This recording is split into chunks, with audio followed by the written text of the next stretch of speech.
everyone. Welcome to another new episode on There's More to Be Done. My name is Anam, and I'm a psychology enthusiast. Over the years, I've been able to develop a toolkit of strategies that have helped me create the kind of life I dreamt about. And I'm here to share them with you so that you can create yours. Hi, everyone. Today, we're going to talk about breaking barriers. When we decide to make a change, there are all these different mental blocks that we face. A lot of the times we don't know what we're doing. We don't know where to start. Change kind of seems impossible. And these mental blocks or barriers that stand between you now and where you want to be, they can manifest in so many different ways. Like all of us, I've had my share of them. And I thought that since they manifest in so many different ways, I should talk about it in how, in different stages of my life, I broke through those different barriers of mine in different ways by sharing some of my experiences and doing it so not all at once, but in the next few episodes. It's taken me a lot of time to break them one by one. For example, I was not a morning person. Now I am, miraculously. I was kind of a lost cause with my temper. Now it hardly is an issue. I had a lot of social anxiety before, and now I look for social and networking events. Did I change all that together? Not at all. It was a long process with a lot of incremental goals. But I got rid of my mental blocks slowly but steadily. One by one, like a domino effect, things started to work out. The more I saw my smaller goals working out, the more I kept getting the confidence that I can change. I think that's the reason that I've reached a point where I am right now, where I'm able to even put my thoughts in a coherent, organized manner to be able to share it with you. It's because it was a step by step process.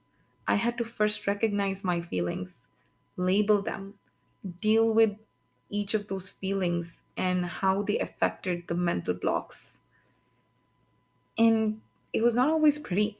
There were a lot of frustrating points, there were a lot of slip ups, but every time I slipped, I did not give up. I started right from the beginning, again and again, and I got there. Do I still slip up? Yes, I do. And there are a lot of times that I do see myself taking the wrong turns. But the important point is that I know how to keep a check on it. And now that I know that it's doable to achieve that, to make that change, it's easier to come back if I get lost in the way. And it's a journey. Like, no one is ever going to be the best, right? We all are going to take the wrong turns, wander away, and then come back to the right path. I'm going to share a story with you to put the framework that I use to break the mental blocks in my mind and give you some more context to it. When I first thought about what I wanted to do with my life and what I wanted to become, I know that the biggest block in my head was that I knew that I didn't have what it took to go out and talk to people because I was introvert, I was shy, and I had very low self-esteem. Even back then as a kid, I knew that unless I was not one of those extraordinary miracle child like Sheldon Cooper, the way people become successful or at least rich and famous, the way back then how we defined success, were the kind of people who get that CEO or manager role in like a top MNC. And those kind of people were always extroverts. They were people who were comfortable talking to other people and just interacting with them with an ease. They were comfortable in their own skin And I knew that I had to be that kind of a person if I wanted to be successful. Honestly, it seems really impossible. I did not think that I would ever have the confidence to walk up to people and confidently introduce myself and ask them random questions without freaking out. It was a huge change, and it took me a lot of small, tiny baby steps to get here. The change really started in university. I grew up in Dubai, and there we have a 6 months gap between graduating from high school and starting university. In those 6 months, I was just recovering from losing someone very close to me. I was kind of lost. And as I mentioned in the previous episode, I have been very fortunate to have some amazing friends. And back then, when I didn't want to do anything, they just dragged me everywhere they went. Looking at those people, they were so loud and unapologetically, effortlessly bringing everyone together. And that really inspired me. I wanted to be an extrovert because in my book back then, being extrovert was equal to being successful. And so when I decided to join the university, I wanted to be this Anam 2.0, who is an extrovert, who definitely was going to be successful. And it sounded like a nightmare. I knew what needed to be done, but it was terrifying. Thankfully, when we did join the university, our university had an orientation week. In this orientation week, our professors and our fellow seniors, they gave us a step by step guide on how to just go up to people and talk to people and make new friends. I still remember the very first day there. It was a speaking exercise where they had put us in groups and you had to ask your partner 3 questions. And at the end of the time being called, you would have to describe the person who you were paired with and introduce them to everyone in the room. It was called Break the Ice. Honestly, it was a great exercise because it was goal oriented, time bound, and it took all the nervousness out of talking to a complete stranger with no set agenda or goal. And as an introvert, I don't know about others, but for me, I needed a process.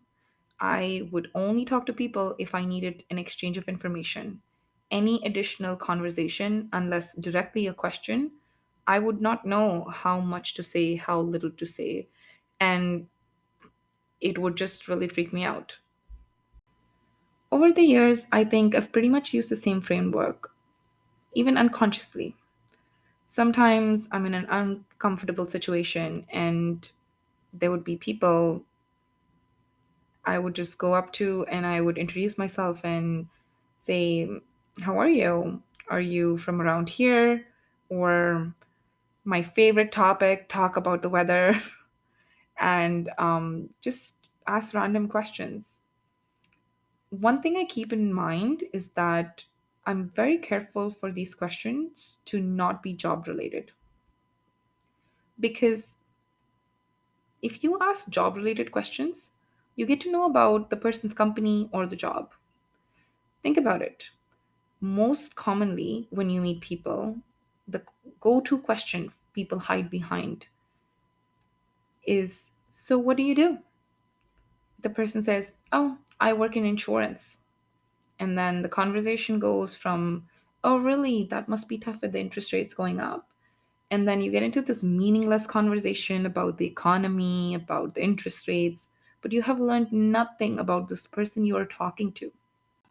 There is nothing wrong with asking those questions, but the only thing is that if you really want somebody to remember you or like you want to make a lasting impression. If you don't make a lasting impression on that person, they kind of hesitate to talk to you the next time, or they simply don't remember you. Once I kind of understood the mental block, that it was not that I was scared of going up to people, but really that I needed a direction for my conversation.